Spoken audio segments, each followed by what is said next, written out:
बिस्मिल्लाहिर्रहमानिर्रहीम, अस्सलाम वालेकुम, good morning and welcome to morning at home. कैसे हैं आप सब? आई होप कि आज आपकी सुबह खुशगवार गुजर रही होगी और एक मुस्कुराते हुए चेहरे के साथ आप जागे होंगे। वैसे भी इतना बाबरकत माह मुबारक जारी है, यानी कि रबीउल अव्वल।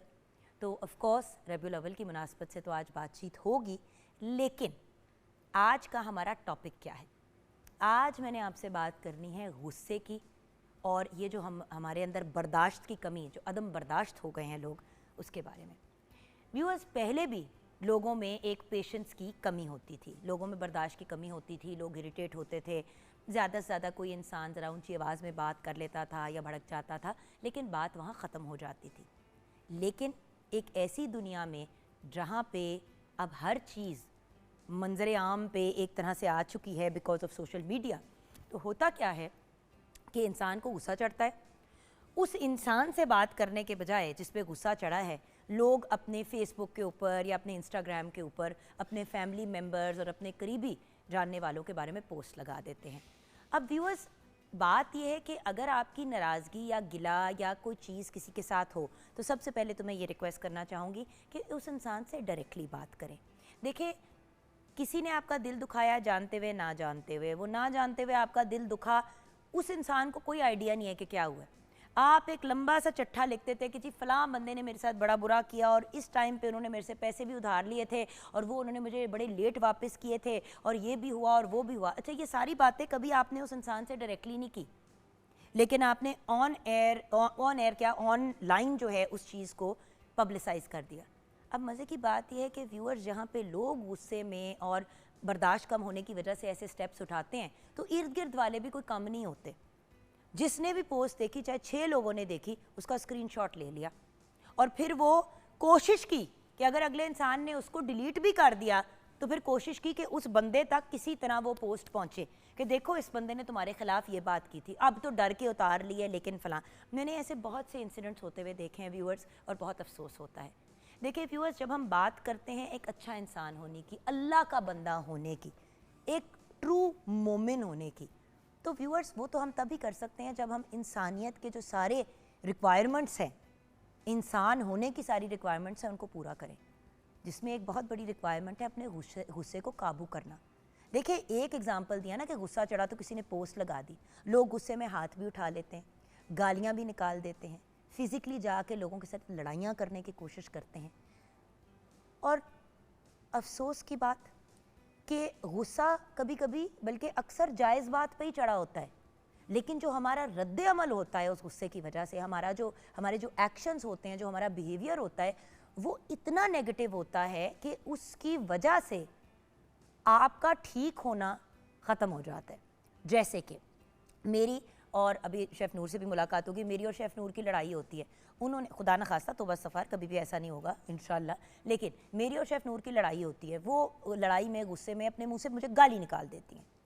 उन्होंने गाली निकाली, उन्होंने गलत काम किया। अब यहाँ पे अगर मैं चुप हो जाती हूँ या मैं उस चीज़ को इग्नोर करती हूँ और किनारा कशी कर लेती हूँ और बाद में उनसे जाके बात करती हूँ, तो मसला हल हो सकता है। लेकिन होता ये कि उस वक्त गुस्सा अगले बंदे को चढ़ा होता है, गाली जैसे ही मुंह से निकली या किसी का लहजा जैसे ही ऊंचा गया, आपको भी गुस्सा चढ़ गया, आपके अंदर की अना जाग उठी, जिसको हम ईगो कहते हैं। उस अना के बेस पे अब आपने भी आगे से जवाब दिया और अल्लाह ना करे, खुदा ना खास्ता, आगे से मैंने थप्पड़ लगा दिया। अब क्या हुआ? उन्होंने गाली निकाली, उन्होंने गलत काम किया, लेकिन जब मैंने थप्पड़ मारा या हाथ उठाया तो मैंने उनकी अमल से 100 गुना ज़्यादा बुरा अमल कर दिया। अब अगर कल को कहीं बात होगी भी तो लोग क्या कहेंगे? लोग ये नहीं कहेंगे कि शेफ़ नूर गलत थी, हर बंदा यही कहेगा कि जुगन ने हाथ उठाया, उसको हाथ नहीं उठाना चाहिए था, उसने क्यों हाथ उठाया।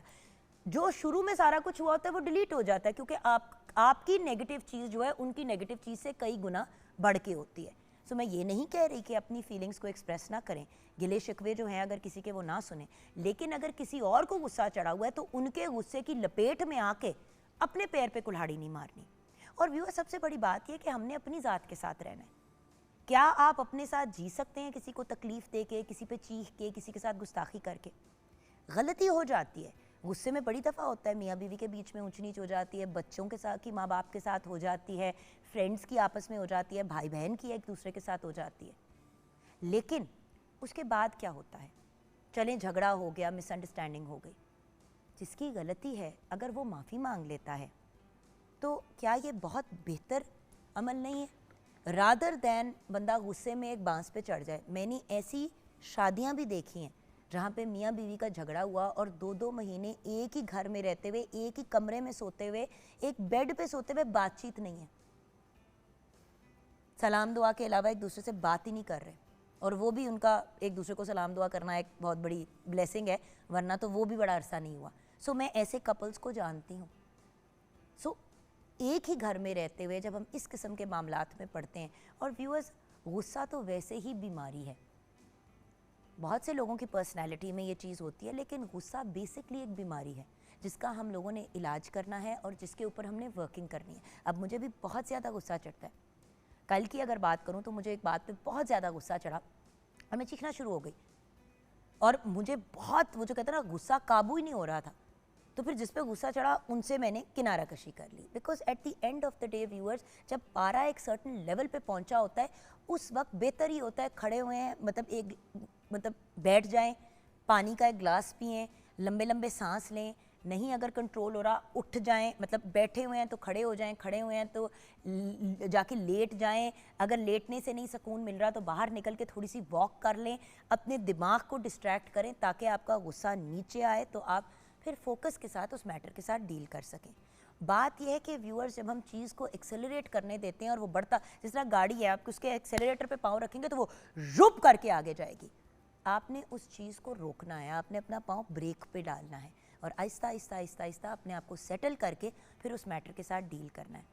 व्यूअर्स, ज़िंदगी मौत की कोई गारंटी नहीं है, लेकिन इतना ज़रूर मैं आपको बड़ा कन्फर्म्ड अंदाज में बताना चाहूँगी कि अगर हम अपने गुस्से को और अपने मूड्स को और अपने टेम्परामेंट्स को नहीं कंट्रोल करेंगे तो हम कॉन्स्टेंटली जो है ना एक नेगेटिव सिचुएशन में रह रहे होंगे।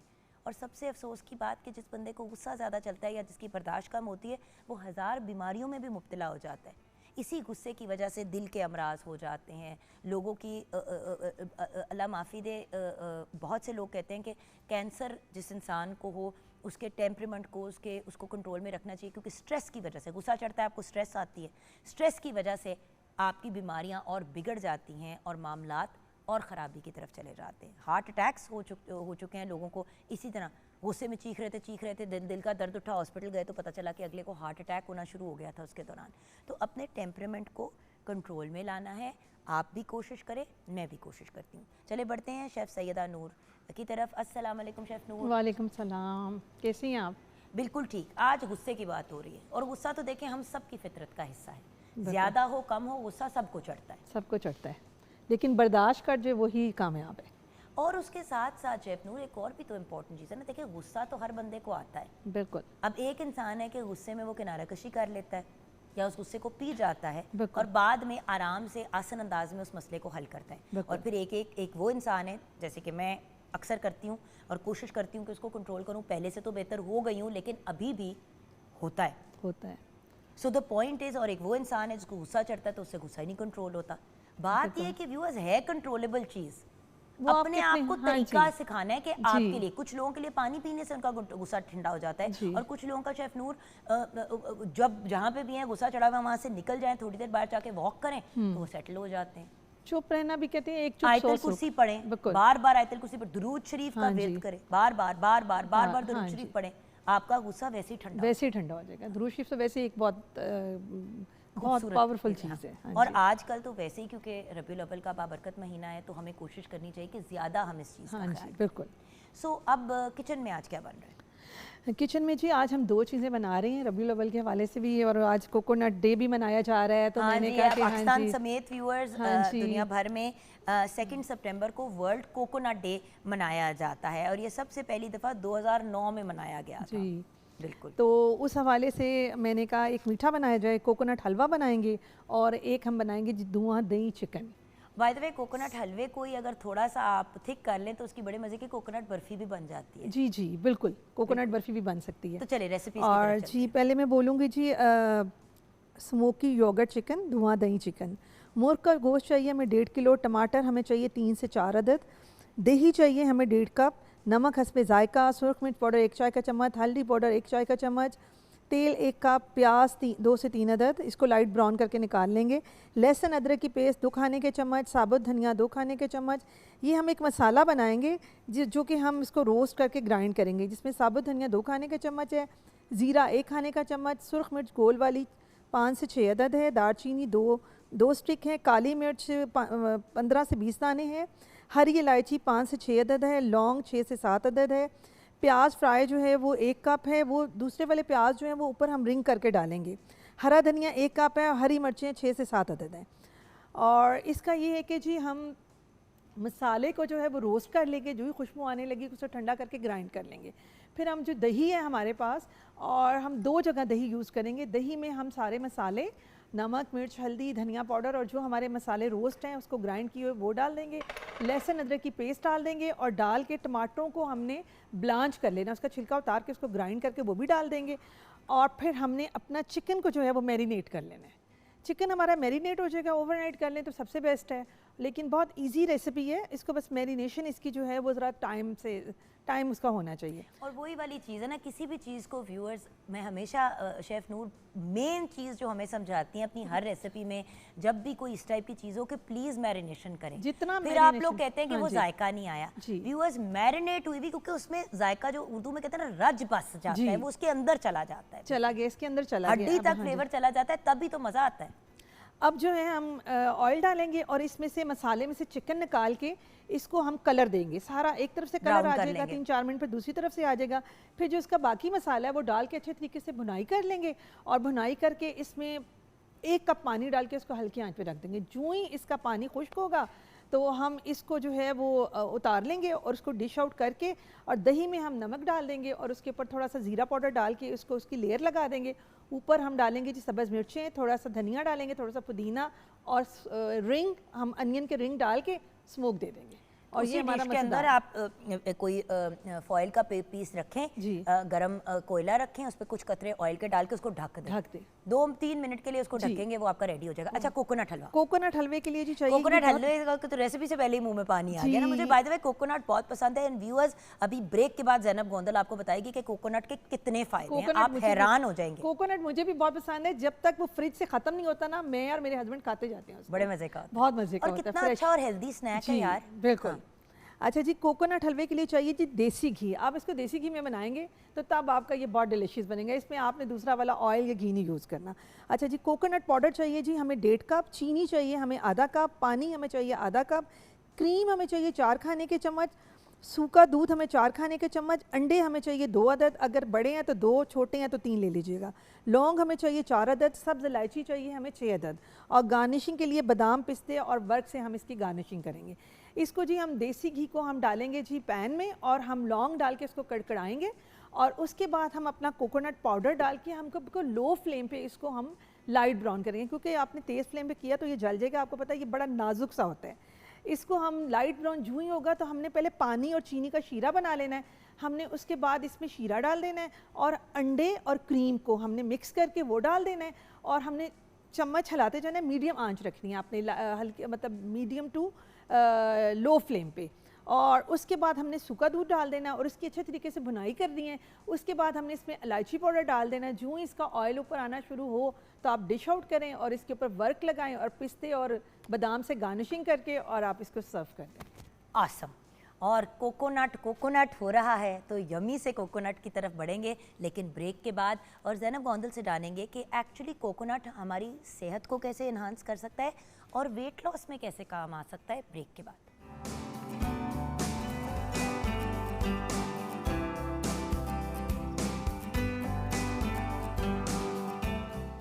Welcome back from the break viewers. अब हमें ज़ैनब गोंदल ने ज्वाइन किया है, जो न्यूट्रिशनिस्ट हैं, डाइटिशियन हैं और फूड टेक्नोलॉजिस्ट हैं। और बहुत खुश होंगी आज ज़ैनब, क्योंकि दोनों चीज़ें जो किचन में बन रही हैं वो हिफ्ज़ाने सेहत के सारे जो उसूल हैं इन टर्म्स ऑफ न्यूट्रिशन वो पूरे हो रहे हैं। क्या बन रहा है? अस्सलाम वालेकुम ज़ैनब। नहीं, क्या बन सलाम दुआ नहीं करते? वालेकुम अस्सलाम। सॉरी। कैसा है मेरा बच्चा? अल्हम्दुलिल्लाह बिल्कुल ठीक। इस वक्त कसम से मुझे लगा जैसे मेरे सामने हमजा बैठा हुआ है, एक न्यूट्रिशनिस्ट, डाइटिशियन और फूड टेक्नोलॉजिस्ट नहीं बैठी हुई। किचन में आप देख रही हैं कि चिकन जो है, आप बताइए ना शेफ़ नूर, आज हम बना रहे हैं जी, आप हर वक्त कोकोनट की बात करती हैं तो वैसे भी आज कोकोनट डे मनाया जा रहा है, बिल्कुल। तो मैंने कहा फिर आज बनाते हैं हम कोकोनट हलवा।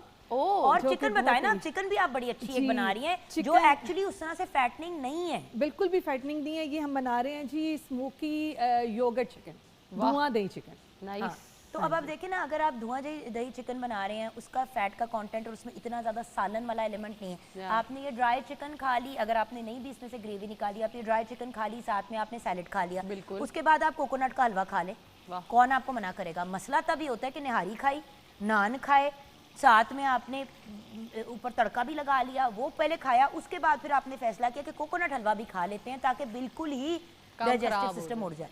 और फिर साथ आपने सॉफ्ट ड्रिंक का तो नाम ही नहीं लिया, वो भी तो पीनी नहीं, है वो ना। सॉफ्ट ड्रिंक तो वैसे ही जहर है ना, वो तो हम वैसे ही कहते हैं कि जी soft drink as a treat कभी देखो, मैं ज़ैनब कभी भी किसी चीज़ से 100% नहीं मना वंस करती, इन a blue moon is fine. क्योंकि जैसे ही आप किसी को कह देते हैं जिंदगी में ये चीज़ नहीं आपने खानी, हाँ जी। तो वो एक हवा बन जाती है। एग्जैक्टली। अब मेरा एक रूल है, मैंने जब खानी है निहारी तो मैंने अपनी एक डाइट ड्रिंक होती है डार्क वाली, वो वाली मैंने पीनी है। बिल्कुल ठीक मुझे है। उसका जायका पसंद है, कुछ लोग नॉर्मल वाली पीते हैं, इवन दो मुझे पता है कि जो डाइट ड्रिंक ये भी बताएं कि आप सिर्फ 2 से 3 सिप लेके उसको साइड पे भी कर देती हैं या पूरी नहीं पीती? ये ट्रिक अंदर लोगों चाहती को हो भी कि दे। मैं झूठ बोलूं ऑनर, नहीं चाहती हो पीती। कि झूठ बोलूं? नहीं पीती जस्ट आप। बिकॉज आपके सामने नहीं पीती इसका ये मतलब नहीं है कि नहीं पीती। असल में ये इसके सामने मैं कहती हूँ देखो कहती क्या कर रही हैं, सॉफ्ट ड्रिंक पीने लगी हैं, तो मैं क्या करती हूँ कि मैं 2 घूंट लेके ना साइड पे रख देती हूँ, फिर चुपके चुपके से पीती रहती हूँ। तो चलो आज ऑनर बता देती हूँ, एक तो ऑनर झूठ नहीं बोला जाता आइंदा भाई, बताऊंगी मैं बच्चों से बंदा फिर भी थोड़ी आगे पीछे कर लेता है, अगर किसी की बेहतरी के लिए हो तो झूठ बोल लेना चाहिए, यानी कि अपनी बेहतरी के लिए। बट खैर नहीं, झूठ बिल्कुल नहीं बोलना चाहिए। बिल्कुल।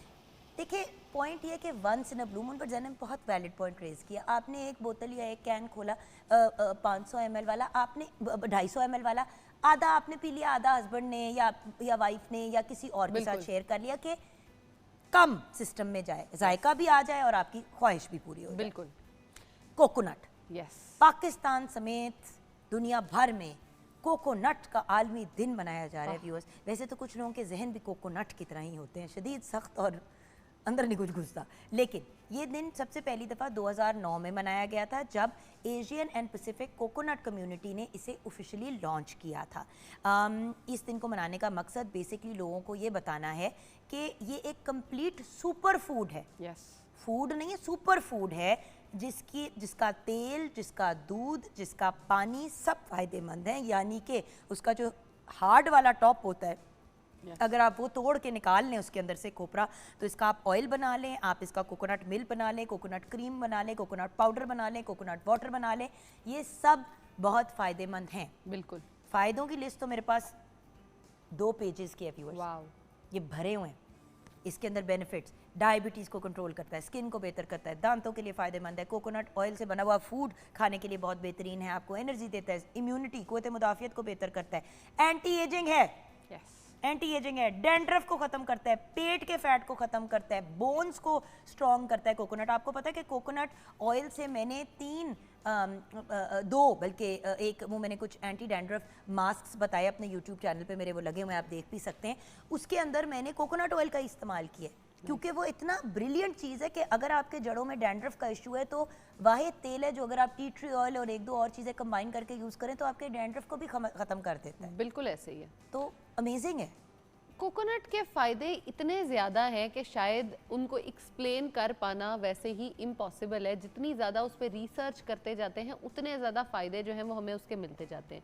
अगर दुनिया में हम देखें सबसे ज़्यादा जो कोई प्लांट है जिस पे फ्रूट या कोई इस तरह की चीज़ है तो उसमें नंबर 2 पे कोकोनट आता है कि इतना ज़्यादा ये वर्ल्ड वाइड इस्तेमाल किया जाता है। बहुत सारे लोग जो हैं वो इसको कच्चे ग्रीन वाला जो है उसका इस्तेमाल करते हैं, कुछ पके हुए का पानी जो है उसको भी इस्तेमाल भाई करते हैं। Thailand, Sri Lanka, across the border south में, बिल्कुल। बल्कि कराची में, हाँ, बहुत ज़्यादा कराची और सिंध साइड पे, लाहौर पाकिस्तान में कोकोनट का बहुत इस्तेमाल है, बिल्कुल ऐसी है। वाफिर मिकदार में।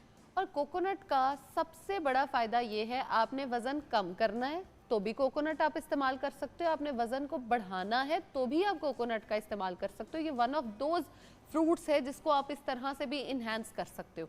अब कोकोनट के सभी जो चीज़ें हैं वो खाई जा सकती हैं, जैसे आपने आउटर शेल रिमूव किया उसके बाद जो वो आपका पूरा है आप उसको यूज़ कर सकते हो। अंदर जो एक क्रीमी उसका वो होता है आप उसको यूज़ कर सकते हो। अब जो क्रीमी है किसके बेनिफिट से शुरू करूं, मुझे तो समझ नहीं आ रही, मेरा दिमाग कसम से कंफ्यूज हो गया। जीरो आप से- बताएं। देखो जीरो से स्टार्ट करते, उधर से स्टार्ट करते। अब हमारे पास हरे रंग का कोकोनट है, ओ, बिल्कुल ठीक है। उधर से स्टार्ट करते हैं ना। कोकोनट का इस्तेमाल किस स्टेज पे करना चाहिए, क्योंकि ये वाहिद फल है जो आप कच्चा, ये फल है ना, हाँ, फल या है। नट है, फल है। फल है, तो ये आप कच्चा भी इस्तेमाल कर सकते हैं और पक्का भी इस्तेमाल कर सकते हैं। एग्जैक्टली कच्चे की अगर हम बात करें तो सबसे पहले उसका हम सिर्फ पानी ही इस्तेमाल करते हैं, उसका गूदा उस तरह से अभी पका हुआ नहीं होता। तो बड़ा हम मजे उसको- का होता है, लेकिन मैं बताऊं तरीका। हाँ श्योर। अच्छा, आपने ना कोकोनट ग्रीन वाला जो है, क्योंकि मैं ये वहाँ पे करती थी थाईलैंड वगैरह में, हाँ। जब जाती थी, वहाँ जाती हूँ बैंकॉक, सबसे पहले जो है ना, सबसे पहली चीज़ कोकोनट। उतरते ही कोकोनट का पानी, वो पूरा का पूरा कोकोनट आपको दे देते हैं। कराची वगैरह में भी आपको मिल जाते हैं कभी कभी, और अब तो अल्लाह का शुक्र है लाहौर में भी एवरी नाउ एंड देन हो जाता है। बिल्कुल। उसका टॉप कट करके आपको दे देते हैं, आपने स्ट्रॉ से उसको पी लिया, यस। उसके बाद आपने उसके टॉप को कोशिश की कि मजीद और काट दिया, अंदर का जो उसका नरम वाला हिस्सा है ना, वो आप चम्मच से स्क्रैप करके खा सकते हैं। इतना मजे का क्रीमी सा होता है, जोर जोर से नहीं करना वरना वो कड़वा होता है। जो सिर्फ पानी के अंदर एरिया जो नरम हो गया होता है, उसको आप आराम से चम्मच से स्कूप करके खा सकते हैं। उस पानी का आ रहा है ना मुंह में पानी? आ रहा है, बिल्कुल आ रहा है, और मैं आपका भी देख रही हूँ टेस्ट जो आ रहा है ना। कोई नहीं, थोड़ी देर बाद चल के लेते हैं भाई बाहर देखो, से। मुझे तो हैरानगी है कि आम की तरह, Yes. जिस तरह मैंगो एक फलों का बादशाह कहते हैं, स्ट्रॉबेरी हर बंदा को इश्क है स्ट्रॉबेरी से, मुझे हैरानगी है कि कोकोनट उस लेवल पे इतना पॉपुलर नहीं है हमारे यहाँ। असल में हम लोग स्टक हुए हुए हैं बेसिकली फ्यू चीजों ड्राई में। कोकोनट पे ना, वो हाँ। जो आप सूखा हुआ खोपरा डालते हैं उसके अंदर अपने हाँ जी, हलवा जात मीठों वगैरह में, में, हलवों में। और ये नहीं रियलाइज करते कि वो तो उसकी एक सबसे बेचारी लीस्ट फॉर्म है। मासूम सी फॉर्म है। लेकिन वो जो मासूम फॉर्म है ना, वो सबसे ज्यादा वेट गेन कराती है। अच्छा रुक जाओ ना, आगे बढ़ गई हो। हाँ। हरा आप मुझे ले जाती हैं। हरा हरा Okay, हरा yes. कोकोनट। उसका जो पानी है, उसका सबसे बड़ा बेनिफिट ये है कि आपको कमजोरी अगर हो रही है, वीकनेस आप फील कर रहे हो, जिसमें आपका आयरन लॉस, इलेक्ट्रोलाइट्स अगर आपके कम हो जाते हैं, तो coconut water is the best form. आपने देखा है कि हम पिछले ये 2-3 माह से सही मॉनसून वाले से गुजर रहे हैं, जिसमें हमें बड़ी ज़्यादा डिहाइड्रेशन और उस सब से गुजरना पड़ रहा है। तो अगर हम कोकोनट का वाटर इस्तेमाल करते हैं तो हमारा उससे बड़ा फ़ायदा हो जाता है, हमारे इलेक्ट्रोलाइट्स जो हैं वो पूरे हो जाते हैं। उसके बाद आप अगर उसका जो गूदा, जैसे आप कह रही थी, अब उसको स्क्रैप करके खाते हो, तो उसके अंदर सबसे ज़्यादा MCTs होते हैं जो हमारी बॉडी के लिए, ट्राइग्लिसराइड्स जो इम्पॉर्टेंट वाले हैं वो होते हैं। इसके अंदर बहुत सारे अमाइनो एसिड्स जो हैं वो भी मौजूद होते हैं। और मज़े की बात यह है, हमारे कोकोनट के अंदर प्रोटीन भी होता है, फैट भी होता है और कार्ब्स भी होते हैं।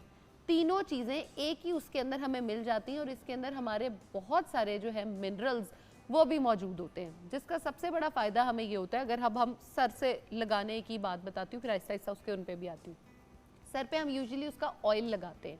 ऑयल लगाने से, जैसे आपने पहले बताया जी, डैंड्रफ खत्म हो गया। आपके बाल अगर बहुत ज़्यादा ख़राब है, हाँ, आपके बाल बहुत ज़्यादा ख़राब हैं, तो आप उनके ड्राई एंड्स पे अगर लगा लेते हो, फॉर एग्जांपल आपने शावर लेने के बाद 2-3 ड्रॉप्स लगाए, हाथों में लगा के आप बालों पे लगा लो, फ्रिज नहीं होता, एंटी फ्रिज है, ये आपके फ्रिज को सीरम बन control जाता है ना आपको almost, एग्जैक्टली हाँ।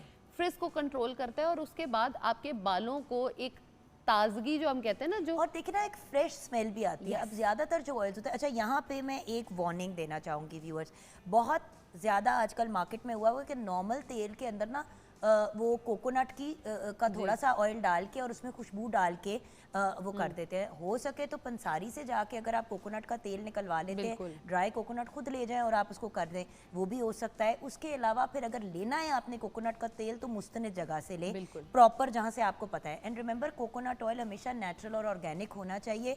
बिल्कुल ऐसी जगह से ले जहाँ पे कोल्ड प्रेस लें। बिल्कुल वहाँ बिल्कुल बिल्कुल। उसके बाद अगर हम फेस पे आ जाते हैं, बालों के बाद, आपने इसको, जैसे आजकल फेशियल एक्सरसाइजेस बहुत ज़्यादा होती हैं, अवेलेबल है इंटरनेट पे। मुझे लिटरली समझ नहीं आता था कि मैं किस चीज़ से ये फेस मसाज करूं। कोकोनट ऑयल जब से मैंने उसमें वो किया है मेकअप ना, रिमूवर बेहतरीन है बेटे। बिल्कुल, मेकअप आपको मैं रिमूवर। अपने अपना दिखाऊंगी, मेरा जो मेकअप रिमूव करने का मैंने एक छोटी सी अपने गाड़ी में रखी जैसे थी। अभी हम शो से निकलेंगे आपने फौरन करने लग जाए। आपने देखा है ना, उसको जो इतना सा एक ऑयल की मेरे पास बॉटल होती है, उसमें क्या होता है, उसके अंदर कोकोनट ऑयल है। मुझे ये सेट पे एक आपा ने बताया था, पता नहीं किसने मुझे बताया था, हमारी सीनियर आर्टिस्ट हैं, आई थिंक हिना बयात ने बताया था, दीदी माँ ने मुझे, कि कोकोनट ऑयल अगर फेस एंड नेक पे लगा के मसाज कर लो, मेकअप जब उतारना हो, सबसे पहले उसको लगा के फिर वाइप करें कॉटन के साथ, उसके बाद फिर अपने फेस को फेस वॉश से या मिसलेयर वाटर करके फिर उसके बाद फेस वॉश करें तो डीप क्लेंजिंग हो जाती है आपकी, और स्किन मॉइस्चराइज भी हो जाती है क्योंकि तेल से आपने उतारा है ना, बिल्कुल, तो आपका मुंह ड्राई नहीं हो जाता। अदरवाइज पोर्स क्लॉग होना और वो चीजें बड़ी प्रॉब्लम आ रही होती है, तो दैट्स बेटर कि आप कोकोनट ऑयल डेंटिस्ट भी कहते हैं कि आप कुल्ली करें अगर कोकोनट। बिल्कुल। अच्छा, इसमें पहले मैं उसके एक वो बता लूँ, आपने फेस जो हम जॉ लाइन और ये बड़ी ड्रीमी हमारी चल रही होती है ना, ये सारी आप कोकोनट ऑयल से क्रिएट कर सकते हो। आपकी जो फाइन लाइंस और रिंकल्स पड़ने शुरू हो जाते हैं, आप वो कोकोनट ऑयल से रिवर्स कर सकते हो। नंबर 3, अब मुंह की बात करते हैं। ओरल हेल्थ आपकी जो है, दांत अगर आपके कमज़ोर हैं, आपके मुंह से अगर स्मेल आती है, आपको लगता है कि आपको जो है वो बहुत सारी ऐसी बीमारियां जो हैं वो मेरी जो मुंह से होने वाली हैं वो हो रही हैं, तो आप कोकोनट ऑयल डेली बेसिस पे सुबह उठो, आप उसको मुंह में रखो, आप उसको कम से कम 3 से 4 मिनट तक मुंह में ही स्क्विश करो, उसके बाद आप उसको फेंक दो। आपका मुंह ऑलरेडी साफ़ है, आपको बहुत ज़्यादा कोई कुल्ली वगैरह ऊपर से करने की ज़रूरत नहीं है, बेहतरीन आपके लिए हो जाएगा। बॉडी पूरी मसाज करने के लिए तो आप इसको यूज़ कर ही सकते हो। अगर डेली बेसिस पे आप इसको अपने बेली बटन में लगाते हो तो बहुत सारी बीमारियां जो हैं आप उनको इसी से ही ट्रीट कर सकते हो, और आपकी ब्लॉटिंग जो है सिर्फ आपके बेली बटन में लगाने से आप इसको ठीक कर सकते हो। बिल्कुल। तो ये तो इसके हो गए वो फ़ायदे जो ज़ाहिरी है। अब खाने में, आपने खाना अगर कोकोनट ऑयल में बनाया है, वो मैंने ब्रेक के बाद बात करनी है, लेकिन उससे पहले एक बात, मुंह के पॉइंट ऑफ व्यू से बेसिकली जो मैंने आपको बात की, एंटी बैक्टीरियल आपके मुंह के लिए, आपके दांत भी साफ सुथरे हो जाते हैं, और अगर आपके मुंह के अंदर कोई भी ऐसी इन्फेक्शन या जिंजिवाइटिस है तो वो भी हल हो जाता है। आपने कोकोनट ऑयल लेना है, 2 टेबलस्पून लेके थोड़ा सा उससे आप कुल्ली करके अपने मुंह में उसको रखें। यस, आपने उसको अपने माउथ के अंदर ही रखना है, और कोई मेरे ख्याल से 3 मिनट तक अगर आप उसको अपने मुंह में छोड़ दें, उसके बाद आपने उसको थूकना है तो थूकते हैं। वैसे तो बहुत से लोग उसको स्वॉलो भी कर लेते हैं क्योंकि उसमें कोई ख़राबी नहीं है, वो आपको कोई नुकसान नहीं पहुंचाता, और गुड बैक्टीरिया ही आपके सिस्टम में अंदर ले जा रहा होता है। तो आपके पास ये दोनों ऑल्टरनेटिव्स है। दांत भी मजबूत, दांतों की इन्फेक्शंस, अगर आपके मसूड़ों से खून निकलता है तो ये एक बड़ा अच्छा ऑप्शन है नेचुरल। जहाँ पे लौंग बहुत अच्छा है दांतों के लिए, वहाँ पे कोकोनट का ऑयल बहुत कारआमद रहता है। ब्रेक में जाएंगे, ब्रेक के बाद वापस आएंगे तो ज़ैनब गोंदल से अब इस्तेमाल खाने के पॉइंट ऑफ व्यू से। कोकोनट वाटर की तो बात हो गई कि कोकोनट का पानी, इलेक्ट्रोलाइट्स, ये वो, अगर आप डिहाइड्रेटेड है, अगर खुदा न खास्ता आपको फूड पॉइजनिंग हुई भी है और आपसे कुछ नहीं कंज्यूम किया जा रहा पानी के अलावा, तो ये आपको बड़ा रिप्लेनिश करता है, almost better than ORS even. तो ये तो अपनी जगह है, लेकिन खाने में किस तरह कोकोनट इस्तेमाल करना है और कितना रेगुलरली, ये हम ब्रेक के बाद जानेंगे।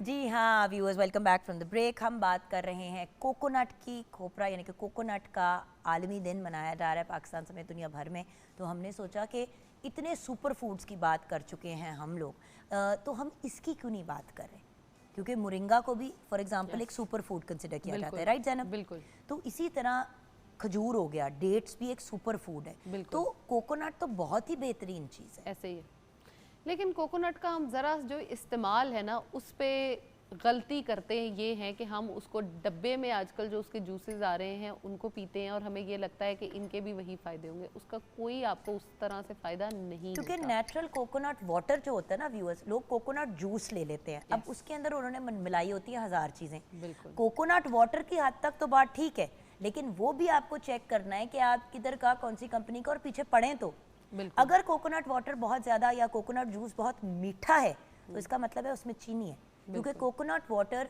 बड़ा लाइट और रिफ्रेशिंग होता है, उसमें बहुत ज़्यादा मीठा जायका नहीं होता। बिल्कुल ऐसे ही है, और वो मीठा होता ही नहीं है, उसको आर्टिफिशियल हम जो है वो चीज़ें डालते हैं। मतलब मज़े का जायका है, ये नहीं हम डिस्करेज नहीं करें, हाँ, नहीं, बहुत मज़े चीनी मत डाल दें उसमें, जैसा है उसको वैसा इंजॉय करें नेचुरल चीज़ों को। अब इसके बाद एक जो मिसकंसेप्शन चल रही होती है ना हमारी, कि अगर हम प्रेगनेंसी में कोकोनट खाएंगे तो बच्चा बड़ा गोरा होगा, ये होगा, वो बेसिकली कोकोनट का जो बेनिफिट आ रहा होता है ना आपकी बॉडी को, वो आके आपकी बॉडी में बच्चे को आप समझो ताकत देता है, बच्चे को एक हेल्दी इन्वायरमेंट प्रोवाइड करता है, और जितने भी आपके बैक्टीरियाज बॉडी में होते हैं वो उसको डिस्ट्रॉय कर रहा होता है। तो इसलिए लोगों ने, मुझे लगता है कि बड़े बूढ़ों ने ये किया होगा कि उन्होंने बेनिफिट्स बताने की बजाय ना हमारे गोरे रंग को इसी में डाल दिया होगा, ताकि लोग जो है ना वो इस तरफ ही चल पड़े और एटलीस्ट यूज़ तो करें उसको आके। अगले फ़ायदे जो उसके हैं वो ये हैं कि जब आपने उसको पकाने में इस्तेमाल किया तो खाने में आप इसको अच्छा, कहते हैं कोकोनट ऑयल को ज़्यादा गर्म नहीं करना चाहिए। नहीं करना चाहिए क्योंकि उसका जो स्मोक पॉइंट है वो बड़ी जल्दी आ जाता है। स्मोक पॉइंट का मतलब ये होता है कि आपने किसी भी पैन में कोई ऑयल या कोई चीज़ डाली, कितनी जल्दी वो गर्म होकर उसमें से वो आवाज़ें आनी शुरू हो जाती हैं, वो उसका स्मोक पॉइंट है, धुआं निकल आता है उसमें से। तो कोकोनट ऑयल का बड़ा ही लोअर होता है। कोकोनट ऑयल में अगर आपने खाना बनाना है तो उसका एक सिंपल तरीका ये है कि आप खाने को प्रॉपर कुक कर लोगे बगैर ऑयल के, और जब वो ऑलमोस्ट पक चुका होगा और आप उसको उतारने वाले होगे या डिश आउट करने से पहले आप उसको उसमें डालें और 2 से 3 मिनट आप उसमें खाने को कुक करो, आपका खाना बिल्कुल रेडी है। क्योंकि आप ज़्यादातर देखेंगे व्यूअर्स कि जब कोकोनट के अंदर चीज़ें बनती हैं तो वो चिकन होगी या फिश होगी या सी फूड होगा, क्योंकि वो जल्दी कुक हो जाता है। सो इस वजह से वो जो है वो ख़राब नहीं होता। उसके अलावा कोकोनट ऑयल का बड़ा अच्छा तड़का भी बनता है। हाँ। अगर आप दाल बना रहे हैं तो कोकोनट ऑयल का आपने हल्का सा उसको हीट करके उसमें कड़ी पत्ता डाल दिया, थोड़ा सा आपने उसमें मस्टर्ड सीड डाल दिए, थोड़ी सी आपने उसमें कलौंजी डाल दी और उसको आपने ऊपर से डाल दिया, बड़ा ही मज़े का उसका तड़का बनता है। बिल्कुल, और दाल आपकी और हेल्दी भी हो गई और न्यूट्रिशियस भी हो गई है। इसके अलावा कोकोनट का जो एक मेजर बेनिफिट है वो ये भी है कि ये आपकी कॉन्स्टिपेशन जो है उसको ख़त्म करता है, आपकी हार्ट डिजीजेज ये जो अभी मैंने आपको बताया ना कोकोनट ऑयल से ब्रेक से पहले कि आपने कुल्ली की और उसको ऑयल को रखा मुंह में और उसको आपने निगल लिया, उससे भी कॉन्स्टिपेशन बेहतर होती है। बिल्कुल, क्योंकि देसी घी हो गया, कोकोनट ऑयल हो गया, ये जब आप डायरेक्ट कंज्यूम करते हैं तो ये आपके निज़ाम हज़म को बहुत बेहतर कर देता है। और जिन लोगों को बहुत ज़्यादा ड्राइनेस और अल्सर्स बन रहे होते हैं ना, जिन लोगों के, ये उनके लिए बड़ा ही फ़ायदेमंद होता है क्योंकि बेसिक आपकी स्पाइसेस और वो जब बहुत ज़्यादा पीक पे जाती हैं तो अल्सर्स होने के चांसेस ज़्यादा होते हैं। जब आप कोकोनट ऑयल लेते हो तो वो रिपेयर का काम कर रहा होता है, तो बड़ा हेल्दी होता है आपके लिए, तो उसको ज़रूर लेना चाहिए। अब आपके लिए हार्ट डिजीज़ जो हैं उनके लिए बड़ा बेहतरीन है, लेकिन एक पॉइंट पे हमें इसको जो है ना वो एक क्वेश्चन आता है माइंड में जो मैं बताना लोगों को चाहती हूँ कि जब आप अबव 70 होते हो ना, तब आपको कोकोनट वाटर का डेली इस्तेमाल नहीं करना चाहिए। आप मंथ में 2 से 3 बार इस्तेमाल कर सकते हो। उसका रीज़न ये है कि इसमें पोटेशियम के लेवल्स बहुत ज़्यादा होते हैं। जब पोटेशियम के लेवल्स बहुत हाई चले जाते हैं तो उस एज में आपकी किडनी इफेक्ट हो सकती है, आपका लिवर जो है वो इफेक्ट हो सकता है। तो इसलिए बेहतर है कि आप एक इतदाल में उसको लो, महीने में 2 से 3 बार इस्तेमाल कर लो, बेहतरीन है। जिन लोगों को ब्लड प्रेशर का इशू है, अगर वो इसको डेली इस्तेमाल करते हैं तो उनका ब्लड प्रेशर बहुत हद तक लोअर हो सकता है। जिन लोगों को हार्ट इश्यूज़ हैं वो कोशिश करें कि इसको महीने में 5 से 6 बार ही इस्तेमाल करें, क्योंकि वही पोटेशियम और सोडियम की फिर से वहाँ पे लड़ाई आ जाती है। मेरी एक जानने वाली हैं, उनको कैंसर डायग्नोज किया डॉक्टर ने और उसकी ट्रीटमेंट, उनको वो यूएस में थी तो उनको ट्रीटमेंट के तौर पे डॉक्टर ने कोकोनट वाटर सजेस्ट किया कि आपने डेली बेसिस पे ये पीना है। इवन उनकी कीमो के थ्रू, कीमो के ड्यूरेशन में बाद में इवन अब वो अल्हम्दुलिल्लाह रिकवर हो गई हैं, स्टिल वो उनको कोकोनट वाटर जो है वो इस्तेमाल करा रहे हैं और प्योर नेचुरल उनको कह रहे हैं कि आप पियो। उससे हो क्या रहा है, वो कहती हैं कि जितनी कीमो की मुझे पहले तकलीफ होती थी ना बगैर कोकोनट का पानी पिए, अब मेरी तकलीफ उससे बहुत हद तक कम हो गई, क्योंकि ज़ाहिर है कीमो एक बड़ा पेनफुल प्रोसेस है। लेकिन वो कहती हैं कि मुझे इतना सुकून मिलता है ना कोकोनट का पानी पी के, मुझे ऐसे लगता है कि मेरी सारी दिन की जो थकावट है वो भी ख़त्म हो गई है और मेरी जितनी ये टेंशन और स्ट्रेस हार्मोन्स है वो भी कवर हुए। और इस चीज़ को फिर मैंने स्टडी किया तो पता चला वाकई ही हमारी स्टडीज़ जो हैं वो साइंटिफिक इसको प्रूव करती हैं कि अगर आप कोकोनट का या कोकोनट के पानी का इस्तेमाल करते हो, कोकोनट मिल्क का इस्तेमाल करते हो, तो आप अपने डेली के जो स्ट्रेस लेवल्स हैं उनको बहुत हद तक कंट्रोल कर सकते हो। अब कोकोनट मिल्क जो है वो भी एक बड़ी ज़बरदस्त चीज़ होती है। लास्ट कुछ ईयर से पीना कोलाडा बड़ा एक हमारे वो है इन है बड़ा, तो हाँ लेकिन चीनी से भरा हुआ, घर पे खुद बनाए ना तो आपको मज़ा आए उसका। पाइनएप्पल आप ले लो, कोकोनट का मिल्क जो है वो घर पे बना लो। कोकोनट का मिल्क बनाने का बेहतरीन तरीका ये है, अगर तो आपके पास वो थोड़ा सा कच्चा वाला हो यानी जिसमें पानी हो, तो आप उसके गूदे को डायरेक्टली जो है वो उसमें डालो, उसका क्रीम बड़े मज़े का बन जाता है। इतना ज़्यादा कोकोनट का क्रीम पूरी दुनिया में इस्तेमाल होता है और उसके बेतहाशा फ़ायदे हैं। अगर आप उसमें थोड़ा सा पानी डाल के उसको स्टेन कर लेते हो तो आपका कोकोनट मिल्क रेडी हो जाता है, आप उसको इस्तेमाल कर सकते हो। उसी कोकोनट मिल्क को आपने डालना है, आपने पाइनएप्पल्स डालने हैं, आप उसको जो है वो मिक्स कर लो ग्राइंडर में। पाइनएप्पल जैसे कि इन्होंने पहले भी बताया फ्रेश पाइनएप्पल डाले तो बेहतरीन है, लेकिन अगर आपने वो वाला पाइनएप्पल भी डालना है जो टिन में मिलता है तो आपने उसके कुछ पीसेस निकाले, एक दफ़ा उसको ना साफ उबले हुए पानी या मिनरल वाटर में से गुजार दे, क्योंकि उसमें से जो सारा एक्स्ट्रा शीरा वीरा होगा वो निकल जाएगा। वो आपने डाला, आपने ये कोकोनट का दूध डाल दिया, गूदा डाल दिया और साथ में आपने पानी डाल दिया। और अगर आप इसको थोड़ा सा थिकन करना चाहते हैं तो आप कंडेंस्ड मिल्क का इस्तेमाल कर सकते हो ताकि चीनी भी ना जाए और वो आ जाए। आप इसको थोड़ा और न्यूट्रिशियस बनाना चाहते हो तो आप इसमें बादाम भी डाल सकते हो, आप इसमें खजूर का इस्तेमाल कर सकते हो। जेन्युइनली अगर आप सिर्फ यही पाइनएप्पल डालो। और साथ में आप कोकोनट का गूदा डाल देते हैं, उसमें थोड़ा सा आप पानी डालें, बर्फ़ बहुत सी डालें, और अगर आपको लग रहा है कि अभी उसको आपको वो वाला फ्लेवर प्रोफाइल नहीं मिल रहा जिसकी आपको आदत है, तो आप थोड़ा सा सोडा वाटर डाल सकते हैं, नॉर्मल फिजी सोडा जो होता है। और अगेन अगर आपको लग रहा है कि आपको मिठास कम लग रही है तो कोई भी डाइट वाइट वाली ड्रिंक डालते हैं, अब हम मना करते हैं नॉर्मली, बट अगर आपने ड्रिंक इस तरह की बनानी है तो जब आप उसको उसके अंदर डाल देंगे और उसको अच्छे से ब्लेंड कर लेंगे तो उसका बड़ा मज़े का जायका आता है। इसका मज़ा ये भी आता है जब आप स्पार्कलिंग वाटर डाल देते हो ना तो भी बड़ा मज़े का टेस्ट उसका बन जाता है। आप उसे स्पार्कलिंग वाटर भी आप डाल सकते हैं। तो viewers options are unlimited. Yes, pineapple juice भी डाला जा सकता है, बट अगेन पाइनएप्पल जूस का वही वाला इशू होता है, उसमें चीनी बहुत होती है। बिल्कुल। So as a one time snack kind of a thing, थोड़ा पाइनएप्पल डाला, थोड़ा कोकोनट डाला, आपने उसके अंदर थोड़ा सा सोडा वाटर डाल दिया, उसको अच्छे से ब्लेंड कर लिया, बहुत मज़े का जायका आता है। जिन लोगों को नोज ब्लीड्स होती हैं जिसको हम नक्सीर कहते हैं, नक्सीर फूट जाती है, अगर आप डेली बेसिस पे फ्रेश कोकोनट मिल जाए तो बेहतरीन है। अगर आप 1 महीने तक भी इस्तेमाल करते हो तो आपकी ये नक्सीर का प्रॉब्लम जो है वो बिल्कुल सॉर्ट आउट हो जाता है। For example out of season है, आपको फ्रेश नहीं मिल रहा, कुछ भी अवेलेबिलिटी नहीं है, तो जो आपको ड्राइड फॉर्म में कोकोनट मिलता है आप रात को उसको पानी में सोख करके रख दो, सुबह उठ के आप वो कोकोनट इस्तेमाल कर लो, तो वो भी आपकी नक्सीर के लिए बेहतरीन अमल है, बड़ा अच्छा आपके लिए काम करता है। अब जो ड्राइड कोकोनट होता है उसके अंदर सबसे ज़्यादा फैट्स होते हैं और वो आपके वेट गेन कराने में बड़ा जो है ना वो अच्छा रोल प्ले करता है। उसका रीज़न ये होता है क्योंकि इस ड्राइड कोकोनट के अंदर जितना उसका पानी होता है वो सारा का सारा अंदर ही एब्जॉर्ब हो गया होता है, और एब्जॉर्ब होने की वजह से वो एक्स्ट्रा न्यूट्रिशियस तो होता ही है लेकिन एक्स्ट्रा फैटनिंग भी हो जाता है। जो लोग वेट लॉस करना चाहते हैं वो या तो कोकोनट फ्रेश इस्तेमाल करें, और अगर फ्रेश अवेलेबल नहीं है और वो स्टिल कोकोनट को इस्तेमाल करना चाहते हैं तो वो कोकोनट के मैक्सिमम फिर 1 से 2 पीसेज इस्तेमाल करें, ज़्यादा इस्तेमाल ना करें। बट यहाँ पे ये ज़रूर बताऊँगी, मैं एक्चुअली ढूंढ रही थी कि मैंने उस दिन जो यूट्यूब के लिए वीडियोस बनाई थी उसमें मैंने लिस्ट बनाई थी 3 डिफरेंट मास्क की, यूज़ सब में कोकोनट हुआ था, लेकिन जो सबसे बेहतरीन ऑप्शन है उन लोगों के लिए जो चाहते हैं कि उनके बाल बहुत अच्छे हों, अच्छा मास्क। अब देखिए मार्केट में आजकल कोकोनट के बेस के मास्क और बहुत से प्रोडक्ट्स मेकअप में भी यूज़ होता है, कॉस्मेटिक्स में भी यूज़ होता है, स्किन केयर प्रोडक्ट्स में भी यूज़ होता है, लेकिन हेयर केयर के प्रोडक्ट्स में यूज़ होता है, लेकिन महंगे बहुत होते हैं। एक इतना सा टब जाके खरीदो तो 2,5-3 हज़ार का पड़ जाता है मास्क का। तो घर पे आपके पास अगर फ्रेश कोकोनट अच्छा वाला कोकोनट ऑयल है तो आपने कोकोनट का तेल, कुछ कतरे नींबू का रस, अंडे की जर्दी, शहद और टी ट्री ऑयल के कुछ कतरे, अगर आपको डैंड्रफ का प्रॉब्लम है तो कुछ कतरे उसमें टी ट्री ऑयल के भी डाल दें। ये मास्क आपने अपनी जड़ों पे लगाना है और अपने बालों की लेंथ पे भी लगाना है, क्योंकि कोकोनट ऑयल की बेहतरीन चीज़ ये है कि वो निकल जाता है जल्दी। जिस तरह देसी घी को भी आप वॉश करो एक दफ़ा तो निकल जाता है, सरसों का तेल, कुछ और ऑयल ऐसे जो थिक होते हैं तो वो स्टिक कर जाते हैं आपके बालों पे। आपने ये लगाया मास्क सर से लेके जड़ों तक। अगेन मैं आपको रिपीट करूंगी, कोकोनट ऑयल, नींबू के रस के कुछ कतरे आपके टी ट्री ऑयल के, 1 अंडे की जर्दी और उसके अंदर आपने शहद डालना है। इसको अच्छे से फेंट ले, एक क्रीमी सा मिक्सचर बन जाएगा। आपने रूट्स पे भी लगाया, अपने लेंथ पे भी लगाया, और कोई भी टॉवल ना अपने सर पे रैप करके, ज़ैनू ट्राई करना ये कसम से, ये एक कल करूंगी। हाँ कल करूंगी। आज बाल बड़े अच्छे लग रहे हैं ना। हाँ, तो ये जब भी आपने नानी है, ज़ैनब ने बड़ी अच्छी बात की, अब आपने अगर कल ये करना है तो आप एक बार चेक कर लें कि अंडा, शहद, मतलब दही, इस तरह की चीज़ें पड़ी होती है घर में। इसी मास्क के अंदर आप दही भी डाल सकते हैं, थोड़ी सी अच्छे से फेंट लें, क्रीमी सा मिक्सचर बन जाए, लेंथ एंड एंड्स पे लगाएं।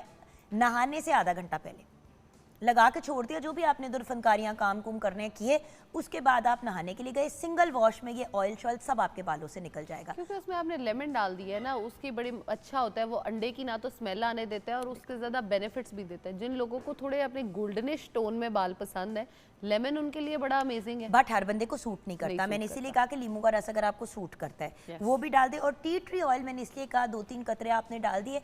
अगर आपके स्कैल्प में कोई भी ऐसे इश्यूज हैं, दाने शाने बहुत निकलते हैं वटेवर, तो वो उसको भी कर देता है। डायरेक्ट टी ट्री ऑयल नहीं लगाना चाहिए बालों पे, बिल्कुल कैरियर ऑयल को यूज़ करना चाहिए, तो वो कोकोनट ऑयल हो जाएगा। फेंटा लगा दिया। जेन्युइनली व्यूअर्स, बालों को रैप करें, काम कुम करें, नहाएं, सिंगल एक दफ़ा आपने बालों को वॉश करना है अच्छी तरह, रूट्स को वॉश करके आपने कर लिया, और लेंथ एंड एंड्स पे आप कंडीशनर लगा लें, और उसके बाद आप उसको वॉश आउट कर लें। आपके बालों में 1 वीक पे आप ये करेंगे ना तो आपके सर में ड्राइनेस, इचिंग, ये वाली चीज़ें नहीं होंगी। कल मैं यूज़ करके ना आपके यूट्यूब पे आके कमेंट करूंगी कि मेरे बिल्कुल कैसे ज़रूर रिजल्ट कीजिएगा। मिले अच्छा, मुझे। एंड में ज़ैनू हमारे व्यूअर्स को क्या मैसेज दोगी? एंड पे मैसेज यही देना चाहूँगी कि अपनी हेल्थ को जो है वो बाहर से तो हम खूबसूरत बना ही लेते हैं, लेकिन अंदर से भी खूबसूरत बनाएं तो उसको बनाने में कोकोनट जो है ना वो बड़ा बेहतरीन अपना रोल प्ले करता है। आपको कोकोनट खाने के लिए मिले, उसका ऑयल मिले, उसका पानी मिले, उसका गुदा क्रीम मिल जाए, चीज़ क्रीम की फॉर्म में भी ये आती है वो मिल जाए, बच्चों को स्प्रेड्स जो आप लगा लगा के देते हैं उसकी जगह पे ये कोकोनट क्रीम दो ताकि वो इसको इंजॉय करें, उन्हें आइडिया हो कि किस तरह की चीज़ें जो है वो दुनिया में अवेलेबल है। और उससे भी मज़े की चीज़ ये है कि अगर आप बच्चों को छोटे होते से आदत लगाओगे तो वो बड़े होते तक साथ चलेगी, एंटी एजिंग भी होगा, वायरल एंटी फंगल होगा, बेहतरीन हो जाएगा। कोकोनट खुद भी इस्तेमाल करें और अपने आसपास वालों को भी कराएं। ये तो उन्होंने कह दिया, लेकिन एतदाल के साथ। Yes. हमेशा व्यूअर्स एक ही बात कहते हैं, मयाना रवि, मयाना रवि, मयाना रवि। अल्लाह का हम सब के ऊपर बहुत करम है कि अल्लाह ताला ने हमें इतनी अमेजिंग चीज़ों से नवाजा है, एक हेल्थ के पॉइंट ऑफ व्यू से and otherwise there are so many different options जो नेचर से, जो नेचुरल ऑर्गेनिक तरीके से, हलाल तरीके से हम इस्तेमाल कर सकते हैं। बिल्कुल। उनका इस्तेमाल करें, लेकिन जितनी आपकी बॉडी की रिक्वायरमेंट है। जब हम ओवरडू करते हैं तो फिर नुकसान को फेस बिल्कुल। थैंक यू सो मच बेटा। अब व्यूअर्स हमने क्योंकि ब्रेक की तरफ जाना है, तो ब्रेक के बाद हमें दो बहुत ही ब्रिलियंट स्कॉलर्स ज्वाइन करेंगे एंड ऑफ कोर्स हमें ज्वाइन करेंगे अमीरुद्दीन, तौकीरुद्दीन, सना ख्वाहें। उनसे कलाम सुनते हुए आएंगे और फिर अपने गुफ्तगू के सिलसिले को जारी करेंगे। आज का हमारा टॉपिक है ग़ज़वात।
चांद सूरज ना थे, आसमां जब ना था।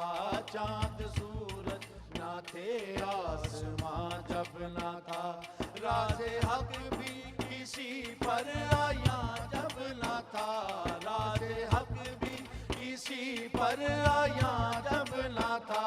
जब ना था कुछ यहाँ, जब ना था कुछ यहाँ था, मगर तू ही तू। अल्लाहू अल्लाहू अल्लाहू अल्लाहू अल्लाहू अल्लाहू अल्लाहू अल्लाहू अल्लाहू अल्लाहू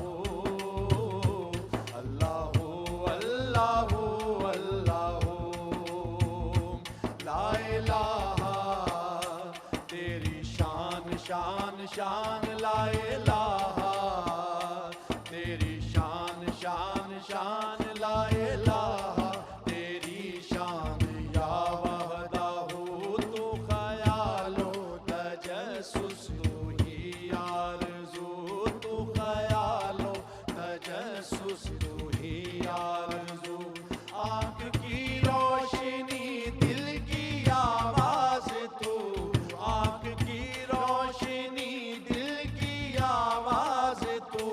था भी तू, है भी तू, था भी तू, है भी तू, होगा भी तू ही तू। अल्लाहू अल्लाहू अल्लाहू अल्लाहू अल्लाहू अल्लाहू अल्लाहू अल्लाहू अल्लाहू अल्लाहू अल्लाहू अल्लाहू अल्लाहू अल्लाहू। पहुँचे मेराज में अर्श तक मुस्तफ़ा। पहुँचे मेराज में अर्श तक मुस्तफ़ा। जब ना माबूद बंदे में पर्दा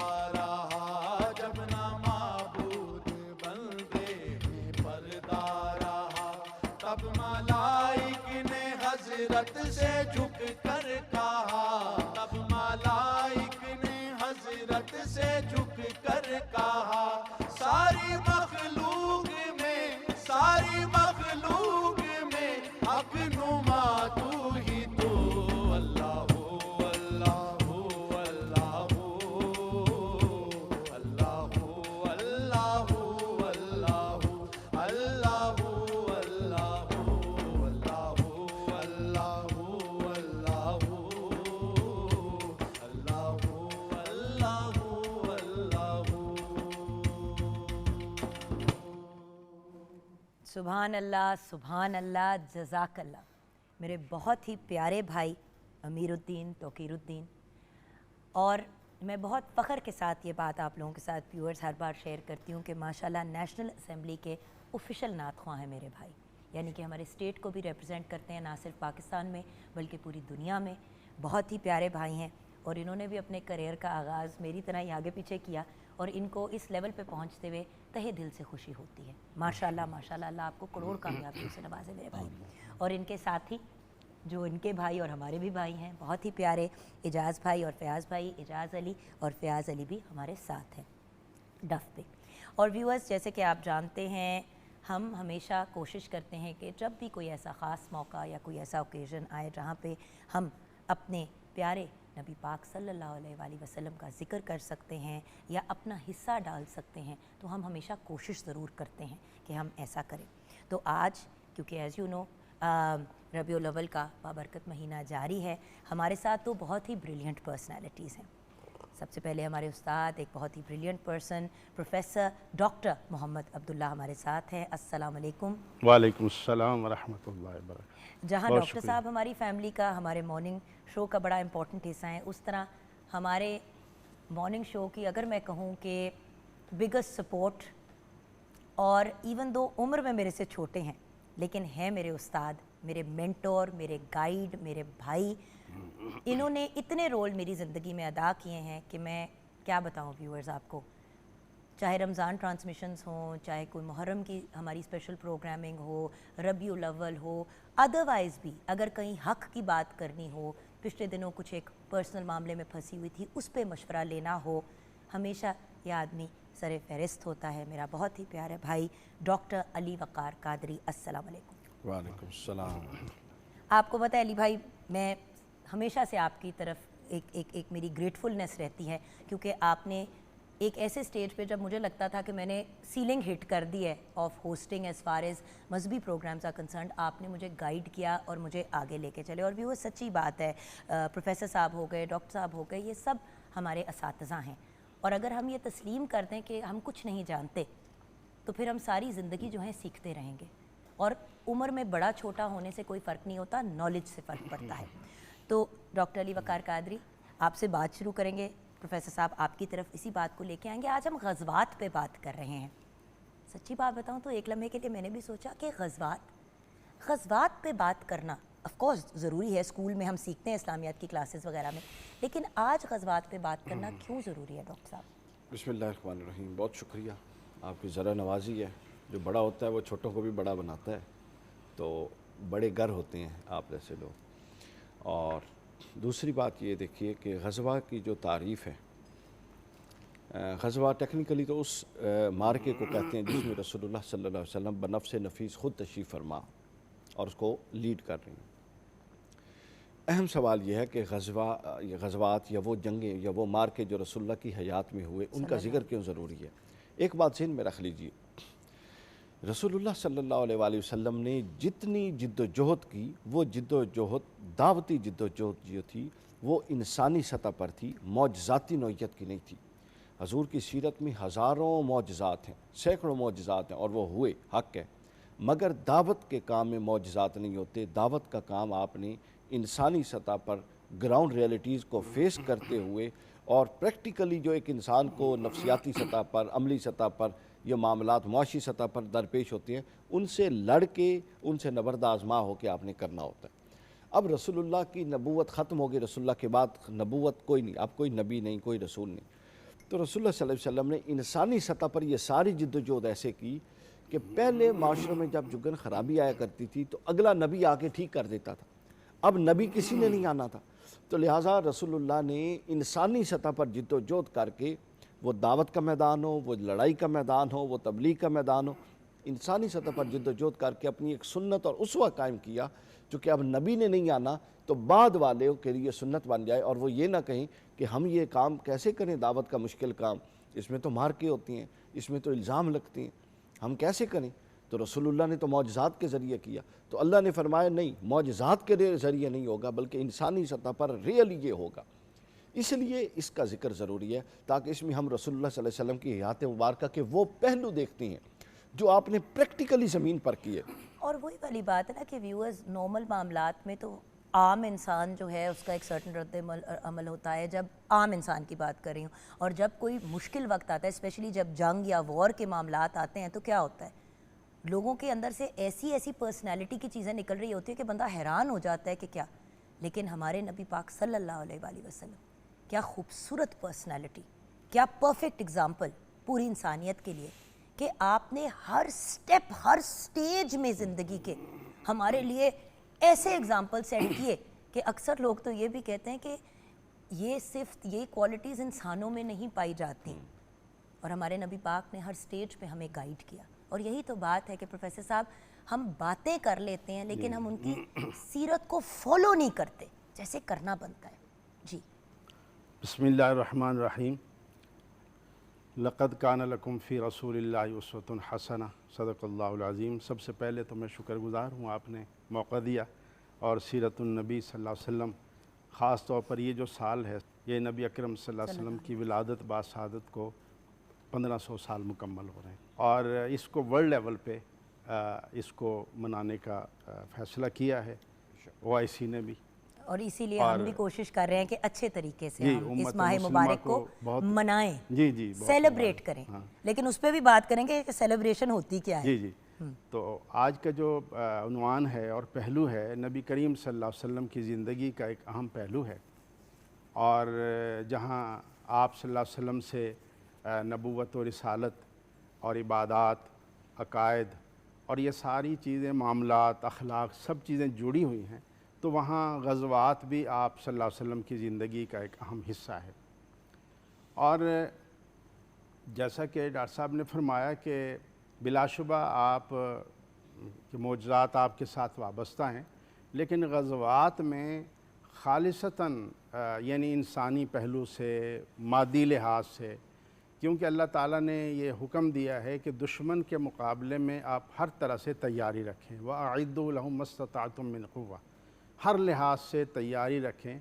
और कुरान पाक में ये सिर्फ़ 2 मकामात हैं जहाँ पर पूरी तैयारी का हुक्म है, एक तक़वा के लिहाज से, परहेज़गारी के लिहाज से, और दूसरा दुश्मनों के मुकाबले में यानी ताक़त के लिहाज से। तो ज़ाहिर है उस वक्त के जो भी असबाब वसाइल थे, रसूल अकरम सल्लल्लाहु अलैहि वसल्लम ने उन सब को तैयार किया। वो उस वक्त घोड़े थे, ऊँट थे, नेज़े थे, तलवारें थी, जो भी चीज़ें थी, उन सब को उस वक्त के मुताबिक आप सल्लल्लाहु अलैहि वसल्लम ने तैयारी की, और फिर जो है वो आप मैदान में उतरे। इसके साथ साथ ये बात भी ज़रूरी है कि इस्लाम दीन अमन है, और रसूल अकरम सल्लल्लाहु अलैहि वसल्लम की हस्ती भी दुनिया के अंदर अमन कायम करने के लिए आई है। और अगर हम थोड़ा सा उस दौर का मुआशरा या आपसे पहले का मुआशरा ज़रा देखें, तो वो लोग किस बुनियाद पर आपस में जंगें करते थे, लड़ाइयाँ करते थे, हाँ जी, लूट मार करते थे। और इसके साथ साथ वो जो अल्ताफ़ हुसैन हाली ने कहा है कि कहीं घोड़ा आगे बढ़ाने पे झगड़ा, कहीं पानी पिलाने पे झगड़ा, यानी उनके नज़दीक जो लड़ाइयों की वजूहात थी वो ये ख़ालिसतन मादी और दुनियावी वजूहात थी। तो इस चीज़ को एक तो अल्लाह ताला ने जिहाद के साथ जोड़ा है कि जिहाद वो अज़ीम मकसद है जो अल्लाह के रास्ते के लिए यानी इस्तेमाल होता है, और वजाहिदु फिल्लाहि हक़्क़ जिहादी, तो इसको एक ख़ास मकसद के साथ जो है वो जोड़ दिया है। और रसूल अकरम सल्लल्लाहु अलैहि वसल्लम के जितने भी ग़ज़वात हैं वो इसी मकसद को पूरा करते हुए नज़र आते हैं। तीसरी बात ये है कि हमेशा जो जंग की तैयारी है, लड़ाई की जो तैयारी है, वो ज़माने अमन में होती है, और रसूल अकरम सल्लल्लाहु अलैहि वसल्लम ने इसके लिए मुतअद्दिद इक़दामात किए। अव्वल तो जब मदीना शरीफ में आप तशरीफ़ लाए, ज़ाहिर है कि अब ख़्याल ये था कि अब अमन से रहेंगे और दीन और इस्लाम में आज़ादी हासिल होगी, इबादात में आज़ादी हासिल होगी। लेकिन मक्का में बैठे हुए कुफ़ार ने वहीं से धमकियां देनी शुरू कर दी कि अहले मदीना को ये लिखा कि तुमने हमारे दुश्मन को पनाह दी है, लिहाजा तुम यहाँ से इनको निकाल दो, वगरना हम खुद आकर यानी तुम्हें तुम्हारे ख़िलाफ़ क़िताल करेंगे। तो रसूल अकरम सल्लल्लाहु अलैहि वसल्लम ने इन तमाम इक़दामात को जो यानी लड़ाई के लिए, जंग के लिए ज़रूरी हो सकते हैं वो किए। मिसाल के तौर पर आपने मुआहदात किए, आपने वो कबाइल जो रास्तों के इर्द गिर्द रहते थे उनके साथ मुआहदात किए ताकि उनका साथ और उनकी हमदर्दियाँ मुसलमानों को साथ हासिल हो सके। और इसके साथ साथ जो भी यानी जो तरीक़ाकार थे वो रसूल अकरम सल्लल्लाहु अलैहि वसल्लम ने यानी उनसे पूरा फ़ायदा उठाया। वो जोग्राफियाई हालात थे, वो दुश्मन को नाकाम करने की जो भी तदाबीर थी, मिसाल के तौर पर आप सल्लल्लाहु अलैहि वसल्लम ने खंदक खोदी अरब के अंदर, बैटल ऑफ द ट्रेंच, जी, जिसकी हम यानी इस्लामिया क्लास में भी अरब सीखते के अंदर इससे पहले इसकी कोई मिसाल नहीं मिलती। और मदीना मुनव्वरा तीन अतराफ से कुदरती एक जोग्राफियाई तौर पर महफूज था। जो एक हिस्सा था उसमें आप सल्लल्लाहु अलैहि वसल्लम ने खंदक खोदी।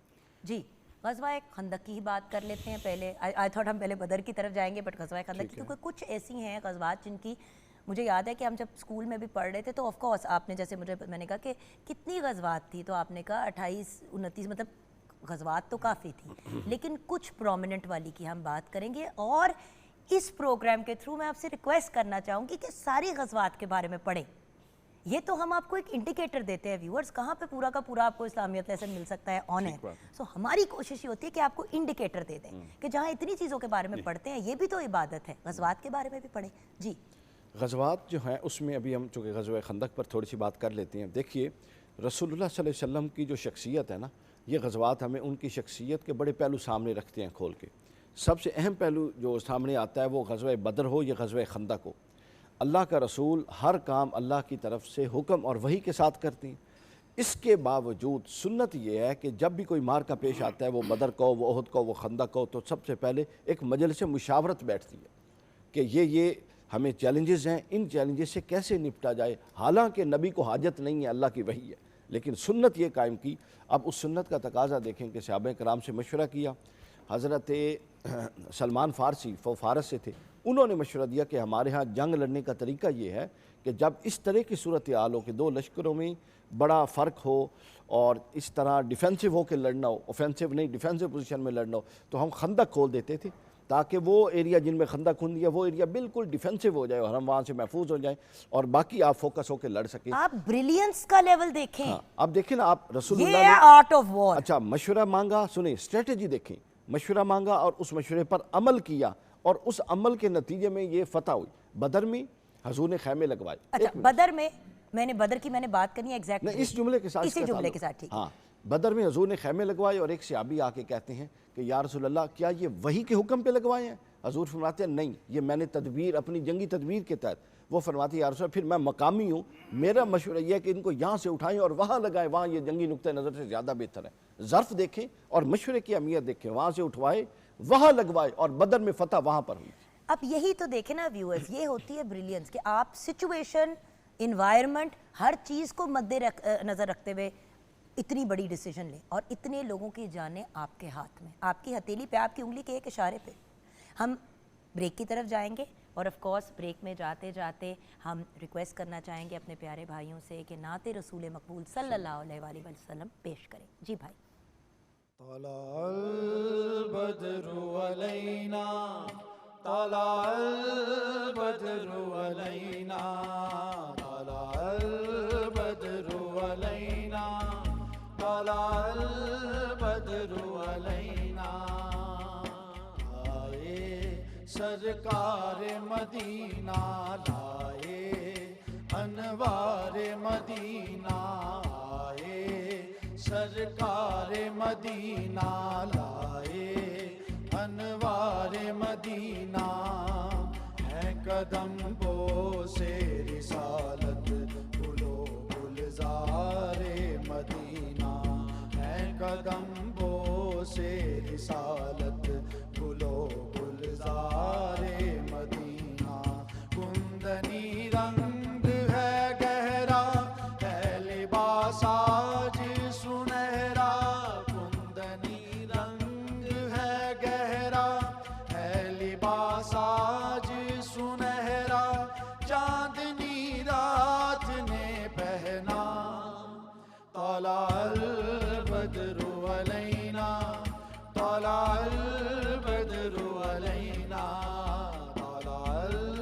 बद्रु अलैना तलाअल बद्रु अलैना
welcome back from the break viewers. बहुत ही खूबसूरत नात पेश की अमीरुद्दीन और तौकीरुद्दीन ने और उनके साथियों ने, इजाज़ भाई और फयाज़ भाई ने।